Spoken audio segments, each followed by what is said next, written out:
What's going on, everybody? Welcome back to Blue the Ranger's YouTube page. Today we are trying to find and diagnose an issue with what sounds like detonation or spark knocking or whatever you want to call it under load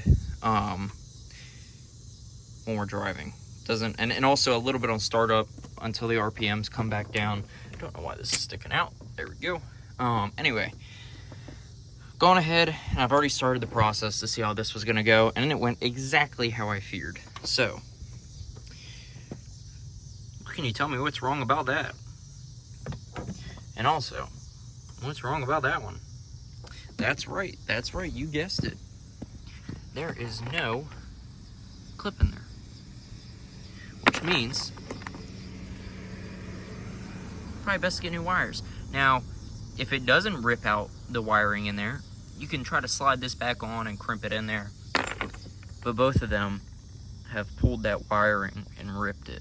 So, in order to take a look at our spark plugs and decide if a fuel injector is bad, or to really see where the spark plugs are leading us, because so far, this is what we've pulled out of the passenger side. Both looking like this. So we're going to continue to pull the ones that we can, see what the issue is, and we'll go from there. But if you're going to do this, make sure you've got an extra set of spark plug wires on hand. Luckily, there's one auto shop around me, literally within like a mile or so, that's got a set. So having those picked up, we're just going to pop those on. The ones that break, the ones that don't. So yeah, we'll figure this out. So we just pulled the third one, pulled that one, and now we pulled this one. Get out of here, you stupid lantern fly. We pulled this one right in there. And I think we're onto something. Because this one looks a good bit different. Look at all that crud on there. Gunked up. I'm trying to get the focus on there. It's all gunked up. Yeah, that don't look good. So we need to pull the other one. Let's see what it smells like. Kind of smells like gas. So we're gonna pull the other one, see what the other side looks like for that same, because it's got 8 spark plugs, but it's 4-cylinder. We're gonna see what that other spark plug on the other side looks like. And it might be a fuel injector. It might be the fuel injector that's right here. Hard to see. Yeah, basically the one I've got my finger on right now. Might end up having to replace that fuel injector to fix the problem. It might be just dripping in there. Might need some fuel injector cleaner in the fuel tank, just to, maybe it's got some clogging or some crud in there, but we won't know until we keep pulling. So let's keep pulling. So guys, all right. So we've just gone ahead and pulled the socket from right in there. This is I have yet to come across this. Let me just, I didn't think it would get worse than this one. It's all burnt up, it's all dirty. I was expecting the same thing on the other side, right? Look at this. Look at this. Look at that. It's gone. Where in the world did it go? Look, this is the top of this spark plug, right? It's just sheared off. This is the top of a good spark plug. This, like, the whole section of that hook is gone. Plus, the top of the porcelain is all messed up. The little metal piece inside the porcelain is gone. That's insane. Now that's a faulty spark plug. Now keep in mind, I changed these spark plugs. All but one of them. The one that's on the, under the intake, or the throttle body, sorry. Maybe 10,000 miles ago. So these guys, all these spark plugs in here, are around 10,000 miles, except for the one that's in there now that I'm not even going to worry about taking out because I just put it in there trying to fix this problem. So I know that's not the problem. How did this happen? That is insane. Let me look a little further. Now the driver's side cylinder 1 is fixed. Great. Just all plugged back in. Everything's relabeled.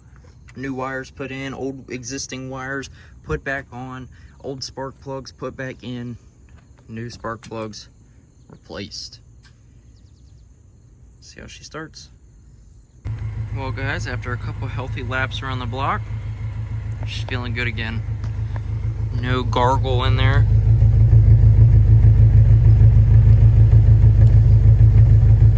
Just all rumble. No gargle in there like it's got something stuck in its throat.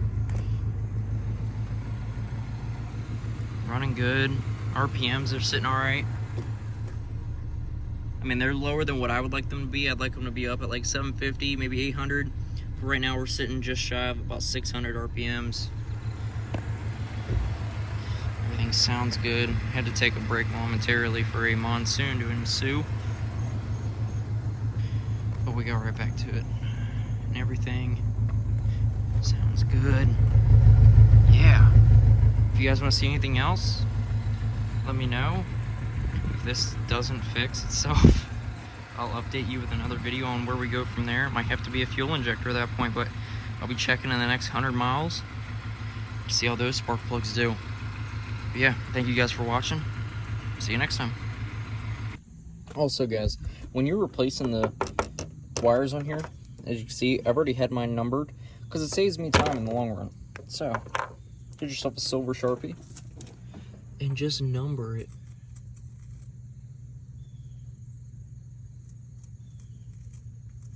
Yeah, I know that's 3. Even though it looks like a British pound. Anyway, get yourself a Sharpie. It'll save you time in the long run. Like 1, 3, 2, 4. Same thing on the other side. When I replaced those coil packs the other day, I sat there and marked the individual coil packs, like the little nodes on there. So that way when I went to go put them on, I didn't even have to realize where the wires went and any of that. The wires are already marked from a previous time of putting those on there. Boom. It made that job half the amount of time. Get it done. Take some time to do it. Silver Sharpie, it's all you need. Keep it in your toolbox.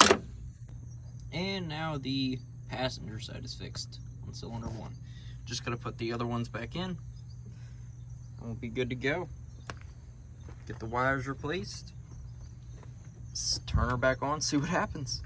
And by the way, I did go ahead, I pulled at least 1 plug from each cylinder. Obviously I pulled 2 from the front cylinder, but I pulled at least 1 plug from every cylinder. Basically just pull whatever's easiest on either side, and it'll at least tell you, boom, there's the problem with that plug, or that the other plug might be having problems, which is what I found with this front passenger side, which was what made me pull the front driver's side. Alright guys, we had a slight monsoon come through, but we're gonna go ahead, had the girlfriend swing by while I was working on this, and go get the spark plugs and some wires to replace the ones that broke when we were trying to pull them out. Little clips on the inside came off. I don't remember if I showed y'all that. Those came off, so we're gonna replace those 2. Thankfully only 2 of them broke. We'll replace those and save the other ones in case something like this happens again. But yeah, we're gonna go ahead and replace them. These are the ones I've just been buying for.